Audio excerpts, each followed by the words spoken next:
Robot सास। शहर में रिश्तों की कमी और अपनों के प्यार की कमी लगभग हर घर में है। किसी को अकेलापन अच्छा लगता है तो किसी को ये काटने दौड़ता है। देखो राधा, तुम भले ही गांव की हो, लेकिन यहाँ शहर में सभी को साथ लाकर रखना पॉसिबल नहीं है। हाँ, लेकिन प्लीज किसी को तो बोलो हम लोगों के साथ रहें। तुम सारा दिन ऑफिस और मैं घर पर पकती रहती हूँ। अरे तो किसी सहेली को बुला लिया करो, बातें कर लिया करो। किसको बुलाऊं? कब तक बुलाऊं? तुम सासू माँ को बोलो ना आकर यहाँ रहे। ठीक है, बात करता हूँ मैं उससे। रवि ऑफिस चला जाता है और अपने दोस्त से कहता है, यार बीवी ने माँ को शहर बुलाने की जिद कर रखी है। अब सोच रहा हूँ कि ऑफिस से दूर जाकर कहीं कोई घर ले लो किराए में। अब 2 कमरे का मकान तो पास में महंगा ही पड़ेगा ना।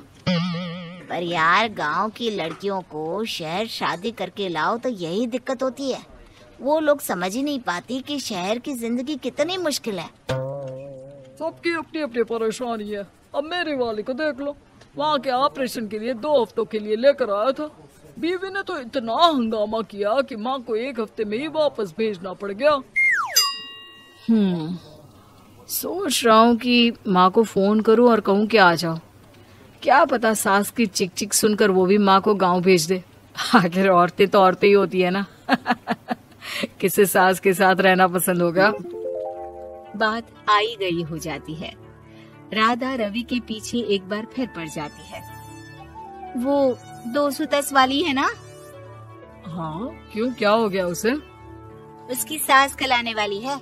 बड़ी खुश थी कि वो अब दिन भर बच्चे को सास के पास रखकर घुमा फिरा करेगी। लेकिन हमारी तो किस्मत ही फूटी है। हमारी सास कब आएगी कि ये सुख हम भी ले सके। देखो, मैं माँ से बात कर लेता हूँ, लेकिन माँ हमेशा के लिए कैसे आएगी? कोई और तरकीब सोचो ना। एक काम करो ना, मुझे गांव छोड़ दो, मैं चली जाती हूँ। कम से कम सास का सुख तो देख लूंगी। लेकिन ऐसा कहाँ हुआ कि कोई सास बहू एक साथ सुख से रहे। रवि तो जानता था सब, लेकिन करता क्या। पर कहते हैं ना, पति का दिमाग है, चलेगा तो सही। एक आइडिया आया है। क्यों ना मैं माँ की शक्ल सूरत का एक रोबोट ला कर दे दूं, जो राधा के साथ बिल्कुल सास वाला व्यवहार करे। मजा ही आ जाएगा। न माँ को लाने की झंझट, न सास बहू की किचकिच। रात को स्विच ऑफ करके अलमारी में पैक। बस फिर क्या था। अगले दिन जैसे ही घर की घंटी बजती है और राधा दरवाजा खोलती है, साथ पे खड़ा होता है रवि और साथ में होती है रवि की माँ यानी कि राधा की सास। माँ जी, मुझे तो मेरी आंख पर विश्वास नहीं हो रहा। कितना अच्छा सरप्राइज है। हाँ, आइए माँ, आइए। मुझे भी अच्छा लग रहा है। मैं भी खुश हूँ, मैं भी खुश हूँ, मैं भी खुश हूँ। दरअसल रोबोट सास की बैटरी ढीली होने के कारण वो एक वाक्य को रिपीट करने लगती है। माँ जी इतनी खुश है कि बार बार दोहराए जा रही हैं कि खुश है, खुश है। मैं अभी पानी लाती हूँ। राधा पानी लाने जाती है कि पीछे से रवि सास की बैटरी टाइट कर देता है और ऑर्डर का प्रोग्रामिंग ऑन कर देता है। पानी लाओ, चाय लाओ, खाना लाओ, मेरे बाल झाड़ो, मेरे कपड़े धो, मेरी चप्पल कहाँ है, लेकर आओ। अरे ठीक है माँ जी, सब ला रही हूँ। मैं जानती हूँ रवि आपको प्रोग्रामिंग करके लाया ना कि आप मुझे तंग कर दे और मैं आपको जाने को बोल दूँ। नहीं माँ जी, इस बार मैंने भी कमर कस रखी है। प्रोग्रामिंग कैसी लैंग्वेज यूज कर रही हो? माँ का रोबोट थोड़ी ना है जो मैं प्रोग्रामिंग करूँगा। अरे मजाक कर रही हूँ। माँ तो माँ होती है, मैं जानती हूँ। राधा सास के साथ खुश रहती है। वो उनके साथ बातें करती, घूमने जाती और आसपास के लोगों से मिलवाती। लेकिन एक दिन, अरे कभी तुम लोगों को लड़के नहीं देखा। इतनी तो तू मैं माँ बेटी में भी हो जाती है, लेकिन तेरी सास तो बिल्कुल ताना नहीं देती। हाँ ये तो है, ताना तो नहीं देती लेकिन ऑर्डर बड़े बड़े देती हैं। अरे ना मानना, 2-4 ऑर्डर अपने आप ठीक हो जाएंगी, तभी देखेगा असली रंग।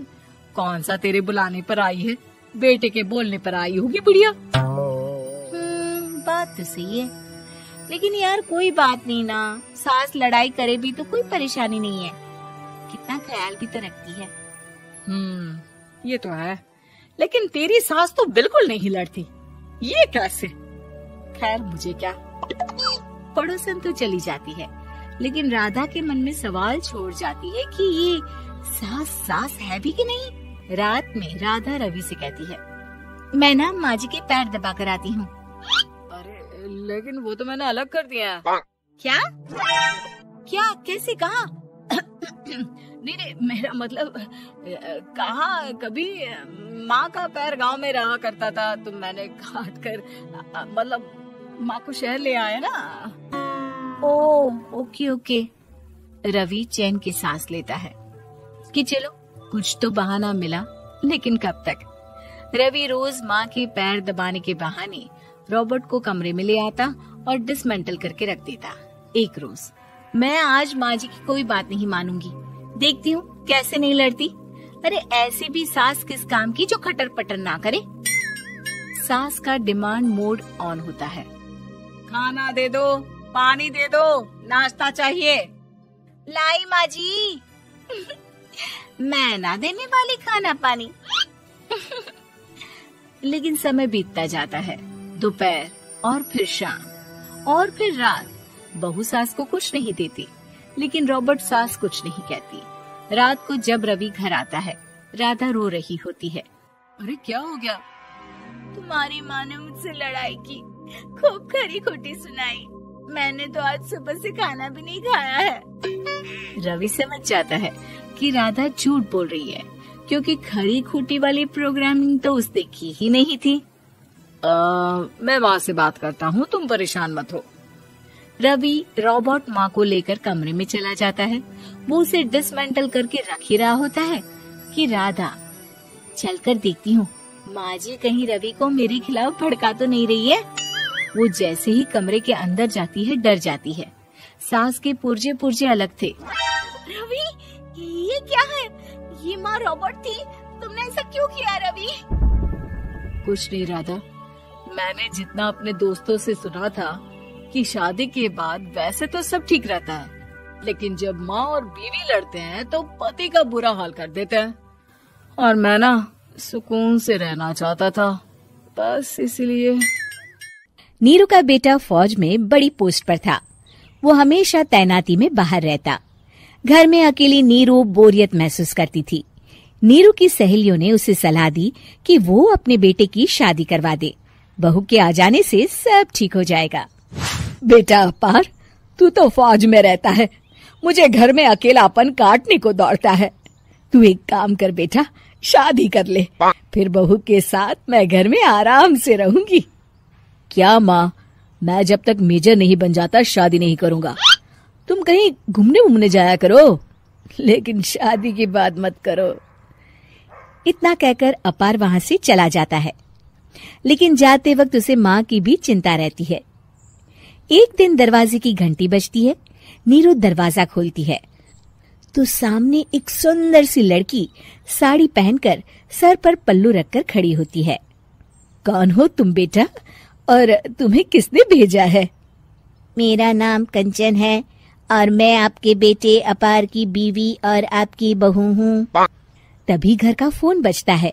नीरू फोन उठाती है तो अपार का फोन होता है। माँ, कंचन आ गई। वो आपकी बहू है माँ, और मैंने उससे शादी कर ली है। आप अकेली रहती है तो मैंने आपके लिए शादी कर ली माँ। अच्छा बेटा, बहू तो आ गई, बहुत सुंदर है। अब ना मैं आराम से घर में खुश रहूंगी। इतना कहकर नीरू जैसे ही कंचन की तरफ देखती है, वो उसके पैर छूती है। नीरू कंचन को आशीर्वाद देकर गले लगा लेती है। अगली सुबह नीरू सोकर उठती है तो अरे, सारा घर कितना चमक रहा है। इतनी सुबह घर का सारा काम किसने किया?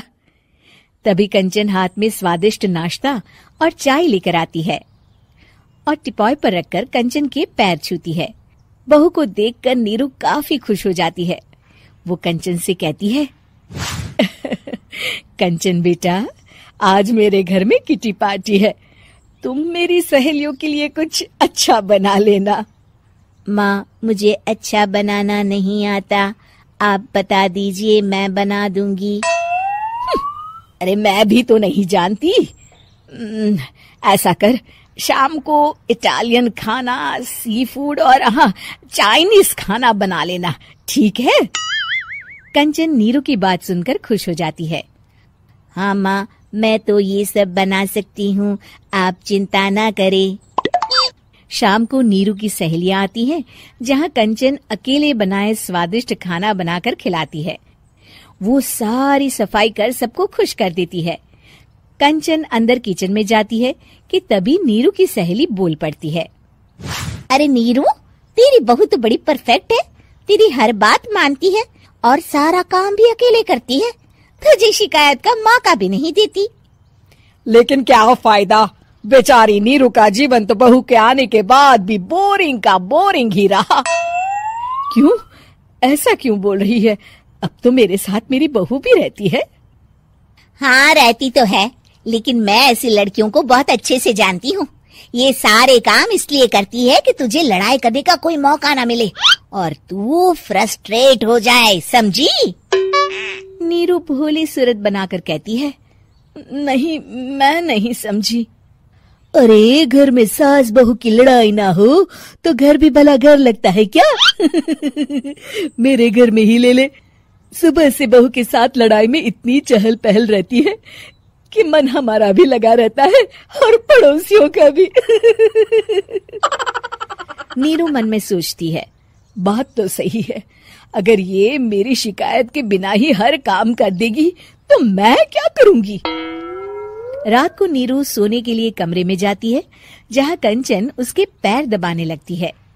नीरू को अच्छा तो लगता है, लेकिन वो किसी भी तरह से उससे लड़ाई करना चाहती है। बहू, दर्द पैर में नहीं सर पर है और तू मेरे पैर दबा रही है। मैं सर दबा देती हूँ माँ जी। ये कहकर वो उसका सर दबाने लगती है। तू एक काम कर, मेरे लिए बादाम वाला दूध ले आ, जा। कंचन जाकर सास के लिए दूध ले आती है। अब नीरू उसे जो कहती कंचन झट से कर देती। बहू, जरा छत से जाले निकाल दे। जी माँ जी। कंचन 5 मिनट में ही पूरे घर के जाले साफ कर देती है। नीरू तो देखती की देखती ही रह जाती है। कमाल है, ये तो हर काम कर रही है, तरस गई मैं तो इससे लड़ाई करने को। इतना कह के नीरू चली जाती है। नीरू को एक दिन कंचन पर इतना गुस्सा आता है कि वो सोच लेती है आज तो उससे लड़कर ही रहेगी। मौका देखकर नीरू कंचन को पैर से लंगड़ी देकर गिरा देती है, जिसके बाद जो होता है नीरू को विश्वास ही नहीं होता। जमीन में 2 भागों पर गिरी कंचन के सारे पुर्जे बिखर जाते हैं। स्प्रिंग और उसके अंदर से रंग बिरंगी लाइट जलने लगती है। तभी घर की घंटी बजती है। नीरू डरकर दरवाजा खोलती है तो सामने अपार खड़ा होता है। क्या हुआ माँ, तुम इतना डर क्यों गई? कंचन ने कुछ किया क्या? कुछ कहा क्या उसने? मैं अभी बताता हूँ। तभी अपार की नजर कंचन पर पड़ती है। अरे माँ, तूने ये क्या किया? कंचन को तोड़ दिया। तुम्हारी खुशी के लिए मैंने रॉबर्ट को तुम्हारी बहू बनाकर भेजा था, जिससे तुम्हारी हर इच्छा पूरी हो और तुम खुश रहो। माँ, ये तो इंसान थी भी नहीं, इससे तो गलती हो ही नहीं सकती थी। फिर आपने इसे क्यों तोड़ा? क्या गलती थी इसकी माँ? बेटा, इसकी सबसे बड़ी गलती ये थी कि ये इंसानों की तरह सास से लड़ाई नहीं करती थी। अपार माँ की बात सुनकर हैरान रह जाता है।